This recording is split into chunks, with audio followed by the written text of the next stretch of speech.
Black History Month, February. In the USA, I think. Black History Month in the UK. Here is October. But I just wanted to read a few of Langston Hughes' poems for Black History Month, the February one, since he was American.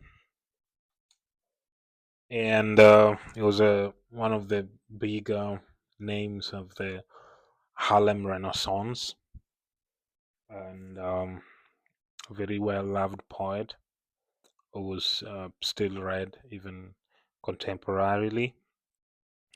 So I just wanted to do this random game where like I open random pages to read.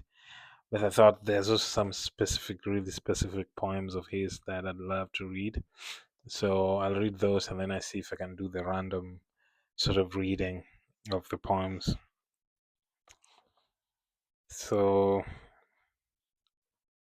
there's the one called Still Here.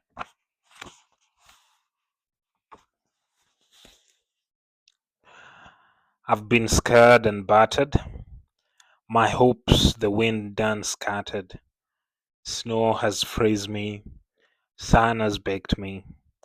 Looks like between them they done tried make me stop laughing, stop loving, stop leaving. But I don't care. I'm still here. Another one is a bad luck card. 'Cause you don't love me. It's awful, awful hard.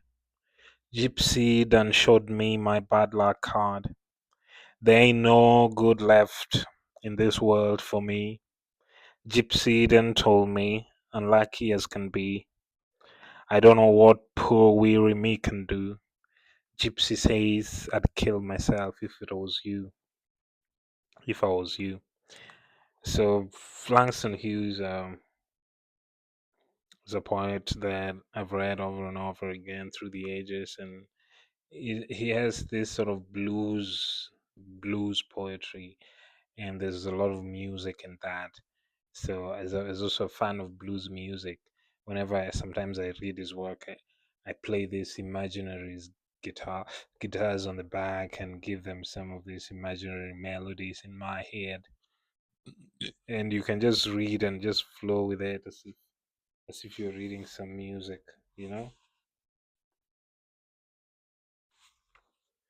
So I'll read another work of his. Theme for English B, the instructor said. Go home and write a page tonight and let that page come out of you, then it will be true. I wonder if it's that simple. I'm 22, colored, born in Winston-Salem. I went to school there, then Durham, then here to this college on the hill above Harlem. I'm the only colored student in my class.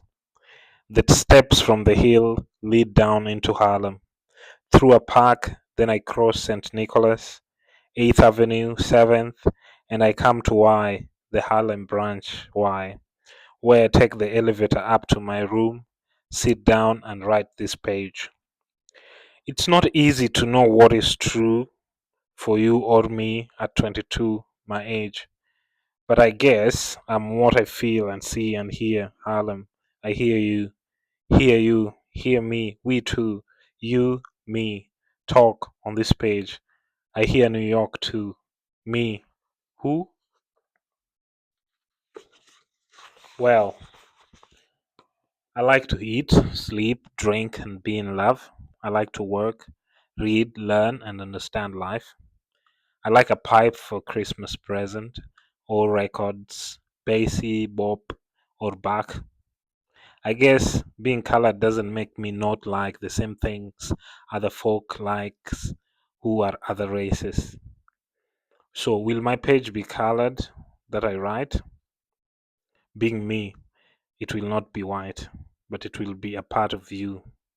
Instructor, you are white, yet a part of me, as I am a part of you. That's American. Sometimes, perhaps, you don't want to be a part of me, nor do I often want to be a part of you, but we are. That's true. As I learn from you, I guess you learn from me, although you're older and white and somewhat more free. This is my page for English B.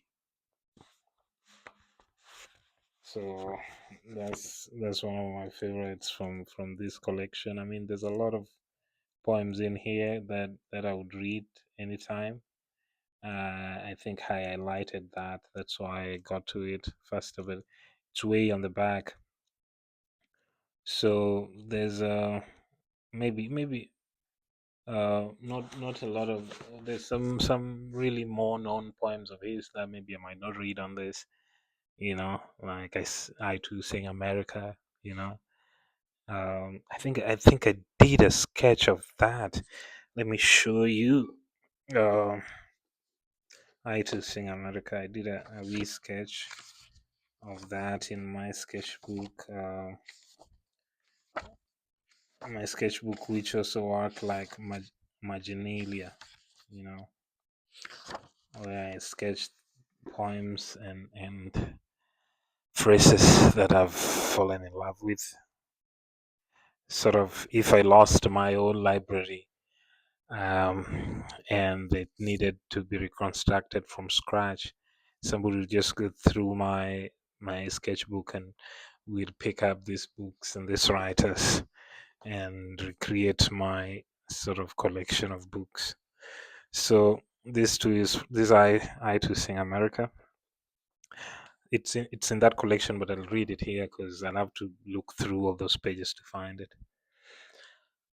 I am the darker brother they send me to eat in the kitchen when company arrives. But I laugh and eat well and grow strong.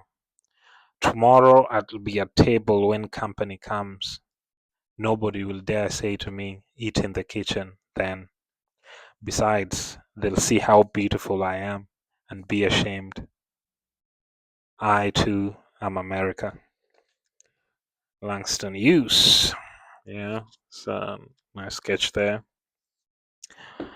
So back to the selected works. So at this point, I guess I'll just flip the pages and read something randomly.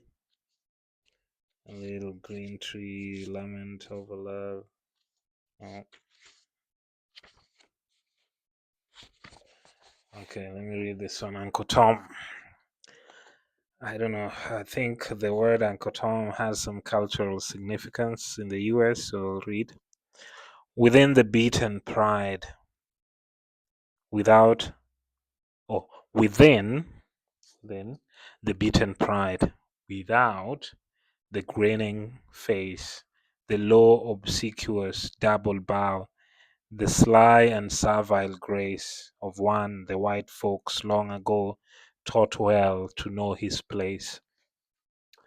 Yeah, I think there's that going on, and I mean back in the times of Langston Hughes, or even earlier, black people had learned to be servile, to be humble.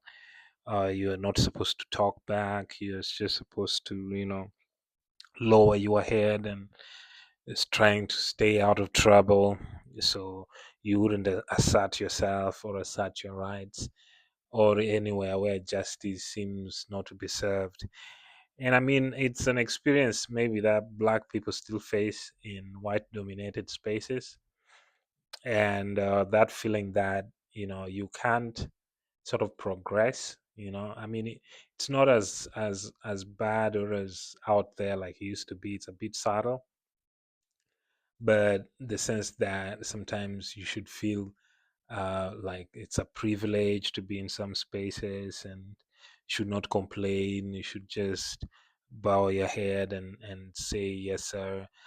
So like to be grateful for even the opportunity. And so sometimes it comes by habit, and sometimes you do it consciously just for survival reasons. So I guess it would be harsh to judge any Uncle Tom, but Of course, it's also unfortunate when they find themselves doing this, unconsciously, and it being so socially or programmed into their sort of whole existence. So yeah, there's Uncle Tom, and it's exhausting really to keep on doing this, and the double bow, the sly and servile grace. So the grinning face, you know, must be exhausting to be Uncle Tom. So we just try to gather the little self pride that is left to live a life with dignity. So maybe I'll read one last poem from this, and then we'll find maybe something that is a bit more contemporary of a subject and maybe more relatable with the times. It's called Migrant. Uh, Daddy O, Buddy O, works at the foundry. Daddy O, Buddy O, rides the State Street streetcar, transfers to the west side, Polish, Bohank, Irish, grabs a load of sunrise as he rides out on the prairie.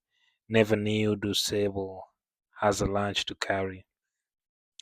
Iron lifting iron makes iron of chocolate muscles.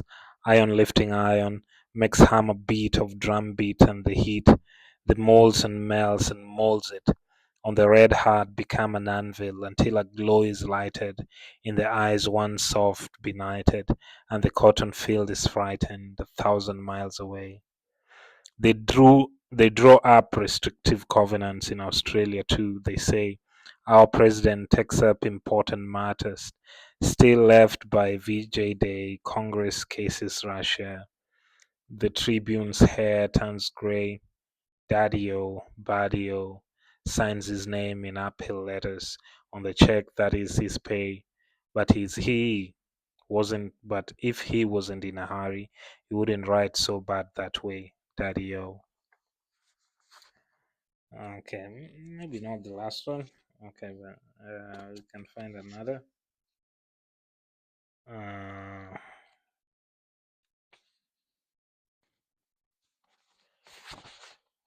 Ballad of the Man Who's Gone. No money to bury him. The relief gave 44. The undertaker told them, "You'll need 60 more for a first class funeral, a hearse, and 2 cars, and maybe your friends will send some flowers." His wife took a paper and went around. Everybody gave something, she'd put him down. She raked up 100 for her man that was dead. His body brought flowers, a funeral was had. A minister preached and charged 5 to bless him dead and praise him alive. Now that he's buried, God rest his soul. Reckon there's no charge for graveyard mold. I wonder what makes a funeral so high. A poor man ain't got no business to die. Thank you for coming by and happy Black History Month. Love and read Langston Hughes. Beauty will save the world. See you.